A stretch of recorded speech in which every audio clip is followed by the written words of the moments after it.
તો આ તરફ વાત કરીએ હવે આપણે સાબરકાંઠાની, તો સાબરકાંઠા જિલ્લાના મુખ્ય મથક હિંમતનગર ખાતે સન્ડે ઓન સાયકલ નામની રેલી યોજાઈ હતી અને જેમાં પોલીસ કર્મીઓ સહિત સાયકલિસ્ટો જોડાયા હતા। ત્યારે જણાવી દઈએ કે ભારત મિશન અંતર્ગત સન્ડે ઓન સાયકલ રેલીનું પોલીસ અધિક્ષકની કચેરી હિંમતનગરથી આયોજન કરવામાં આવ્યું હતું, જેમાં 200 થી વધુ પોલીસ કર્મીઓ અને શહેરીજનો ઉપરાંત જે સાયકલિસ્ટો છે તે લોકો આ રેલીમાં જોડાયા હતા। ખાસ કરીને પોલીસ પરેડ ગ્રાઉન્ડથી રેલીની શરૂઆત થઈ હતી અને જે મોતીપુરાથી મહાવીરનગર ટાવર ચોક અને પોલીસ હેડક્વાર્ટર પરત ફરી હતી। તો ફિટનેસ અંતર્ગત યોગ અને ફિટનેસ કા ડોઝ आधा घंटा रोज अंतर्गत पण आ कार्यक्रम योजवामां આવ્યા હતા।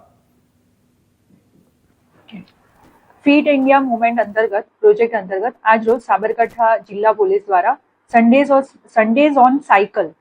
જે અંતર્ગત સાયકલ રેલીનું આયોજન કરવામાં આવેલ હતું, જેમાં રેલીનું પ્રસ્થાન પોલીસ હેડક્વાર્ટર ખાતેથી અંદાજિત 200 લોકોએ એ રેલીની અંદર પાર્ટિસિપેટ કર્યું હશે,